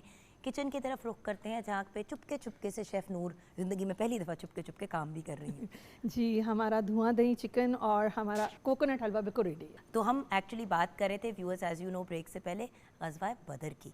जी प्रोफेसर साहब, और उसके बाद डॉक्टर साहब आपके पास वापस आऊँगी। ग़ज़वा बदर जी, बेसिकली हम लाइफ लेसन्स क्या सीख सकते हैं? मेन चीज़ तो ये है, एक तो ये है कि जो ग़ज़वात हैं, अगर ग़ज़वा बदर को भी हम ले लें, कि आज की दुनिया में रसूल अकरम सल्लल्लाहु अलैहि वसल्लम के इन ग़ज़वात पर बड़ी रिसर्च हो रही है, और ख़ास तौर पर हमारी जो अस्करी क़यादत है और जो जंग से वाबस्ता लोग हैं, फ़ौज से वाबस्ता लोग हैं, वो इन ग़ज़वात पर बहुत रिसर्च कर रहे हैं। एक दो मैं मिसालें इसकी दूँ। डॉक्टर हमीदुल्लाह हैं, उनकी किताब है अहद नबी के मैदान जंग। बिल्कुल। उन्होंने बड़ी दिलचस्प ये किया कि एक तो उन ग़ज़वात का जाकर वहाँ मुशाहिदा किया, उन मैदानों का, और कहीं खच्चर पे गए, कहीं ऊँटों पे गए, दुश्वार गुजार रास्ते, वो पैमाइशें की, वहाँ सूरत हाल मैदान को देखा, दुश्मन किस तरफ से आया है। और ये गाड़ियाँ, मोटरसाइकिल, बाइक्स, किसी जहाज़ों वहाज़ों का ज़माना नहीं था, व्यूअर्स याद रखें। और इस पे फिर भी नहीं चल, इम्पॉसिबल, मतलब इंसान नहीं चल पाता था, तो जानवर अगर साथ हो तो वो तो और दुश्वार हो जाता था। उन्होंने बहुत सारे पहलू बयान किए। इसी तरह अब्दुल बारी नदवी है, रसूल अकरम सल्लल्लाहु अलैहि वसल्लम की जंगी स्कीम, जनरल अकबर ख़ान हैं, उनकी किताबें हैं। और इसी तरह उन्होंने ख़ास तौर पर यानी जो अमली पहलू हैं मैदान के, आप सल्लल्लाहु अलैहि वसल्लम ने एक बात फरमाई बड़ी दिलचस्प है। आपने फरमाया अल हर्ब खुदा, कि जंग जो है ये एक चालबाजी का भी नाम है, यानी मुख्तलिफ़ तदबीर करने का भी नाम है। और रसूल अकरम सल्लल्लाहु अलैहि वसल्लम ने ये तदाबीरें की हैं। मिसाल के तौर पर आपने यानी अपने मिशन को खुफिया रखा है, और कभी आपने अपने लश्कर की तादाद ज़्यादा शो की है और कहा है कि हर शख्स जो है वो अपने अलग अलग चूल्हे जलाए, और कहीं आपने अपने लश्कर की तादाद को कम शो किया है और फरमाया है कि मिल के चूल्हे जलाएँ। इसी तरह यानी राजदारी, तैयारी, दुश्मन को बेखबर रखना, ये सारी चीज़ें। और ग़ज़वा बदर के अंदर भी हमें ये चीज़ें नज़र आती हैं, जैसे कि डॉक्टर साहब ने फरमाया कि आपका जो पड़ाव था वो आपने यानी ऐसी जगह पर किया, और रात को जब बारिश हो गई तो वो जगह खुश्क रही, और जो नशेब का इलाका था वहाँ पर कीचड़ आ गया, बारिश आ गई।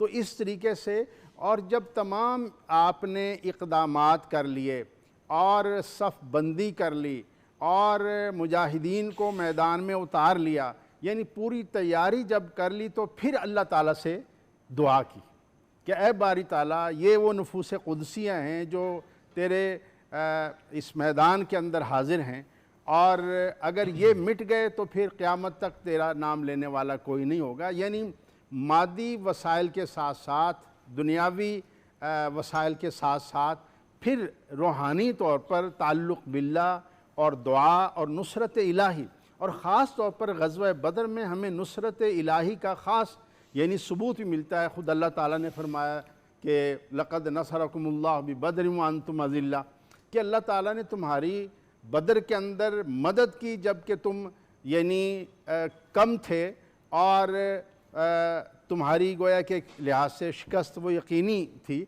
लेकिन अल्लाह ताला की ख़ास नुसरत जो है वो आई, और वो नुसरत यानी फ़रिश्तों की सूरत में थी। और इसी वजह से शायर ने ये कहा है कि फ़िज़ाए बद्र पैदा कर, फ़िज़ाए बद्र पैदा कर, उतर सकते हैं गर्दों से फ़रिश्ते तेरी नुसरत को।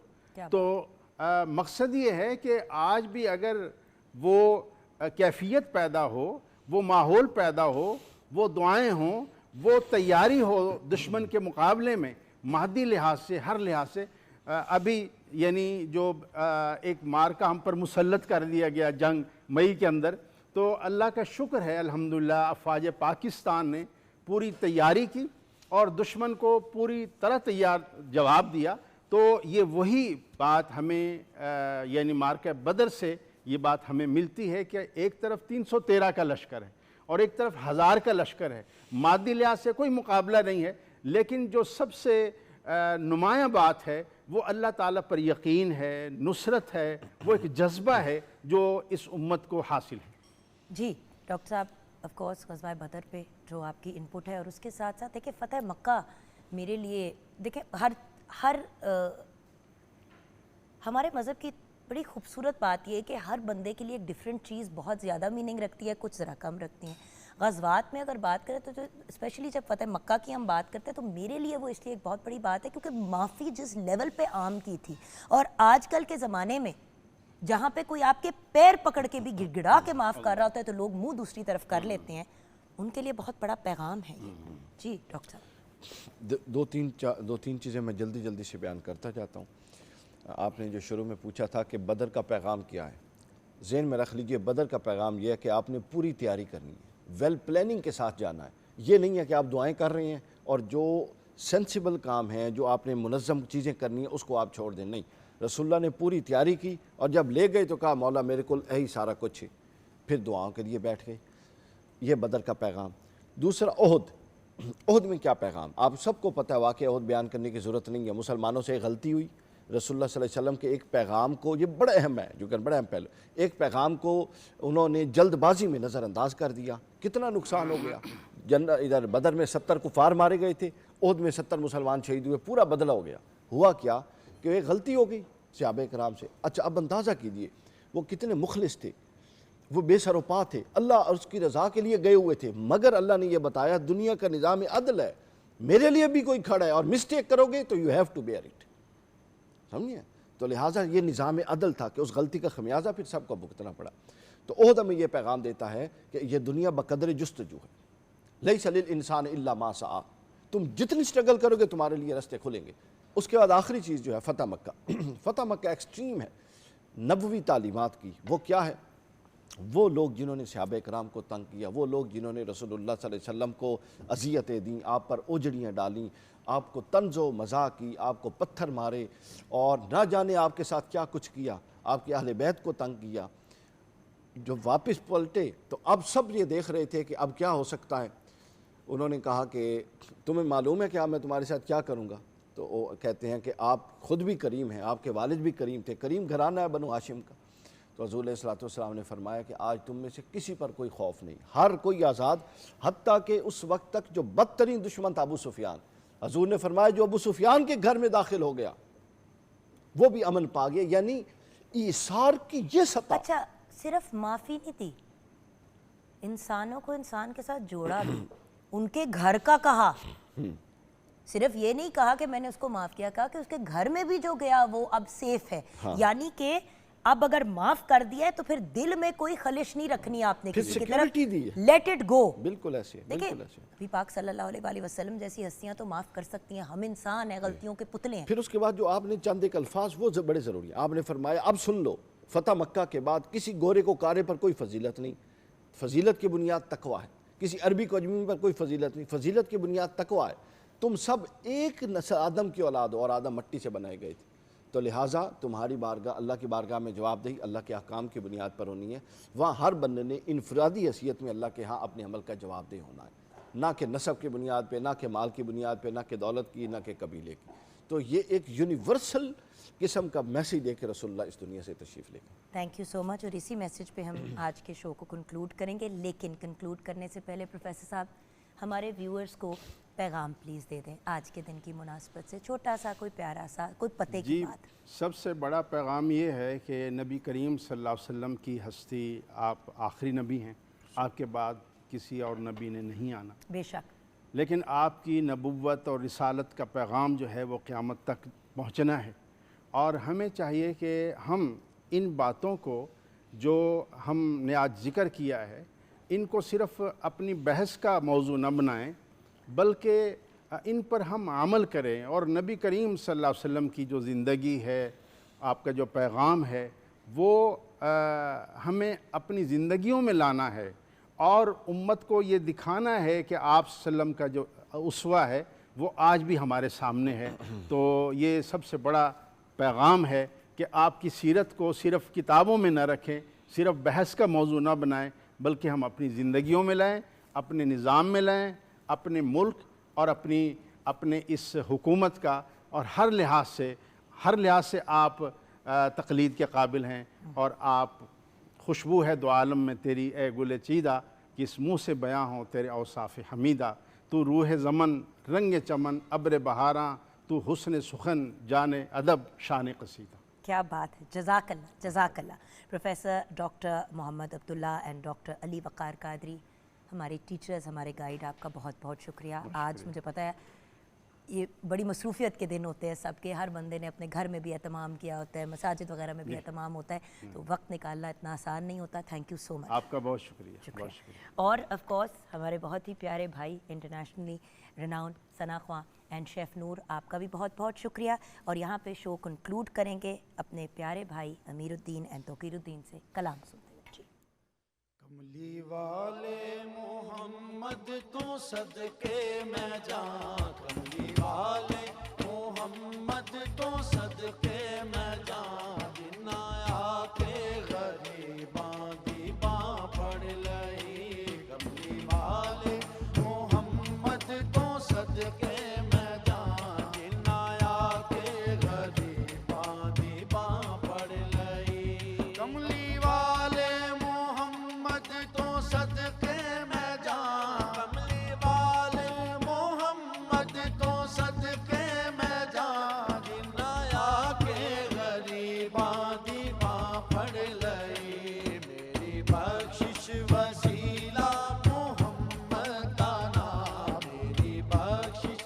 वसीला मुहम्मद दाना जिन्ना आके गरीबां दी मां पढ़ लई ओदे बाजों कोई दुनिया ते प्यारा नहीं ओदे बाजों कोई दुनिया ते प्यारा नहीं ओदे वर्गा कोई जग ते सहारा नहीं ओदे वर्गा कोई जग ते सहारा नहीं जे ना हुंदे मुहम्मद ना हुंदा जहां जे ना हुंदे मुहम्मद ना हुंदा जहां जिन्ना आके गरीबां दी बां पढ़ लई कमली वाले मुहम्मद तो सदके मैं जां जिन्ना आके गरीबां दी बां पढ़ लई दसो गारां च रोया ते किन्ना लई दसो गारां च रोया ते किन्ना लई पैदा सोना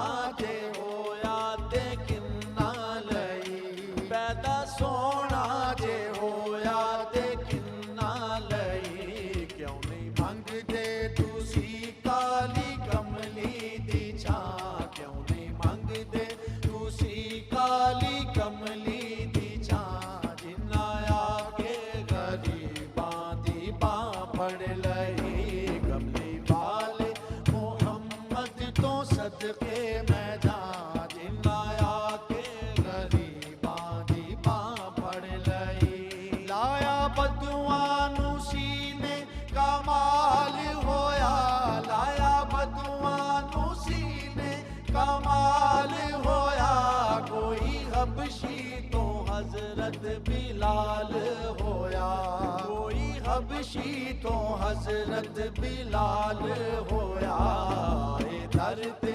सवाली नू कीती नहीं ना ए दर ते सवाली नू कीती नहीं ना जिन्ना आके गरीबां दी बां पढ़ लई कमली वाले मुहम्मद तो सदके मैं जां जिन्ना आके गरीबां दी बां पढ़ लई वैरी पत्थर भी मारन ते हसदे रहे वैरी पत्थर भी मारन ते हसदे रहे फिर भी राहे खुदा सबनू दसदे रहे फिर भी राहे खुदा सबनू दसदे रहे बड़ी सिफतां च भरिया ए सारा कुरान बड़ी सिफतां च भरिया ए सारा कुरान जिन्ना आके गरीबां दी बां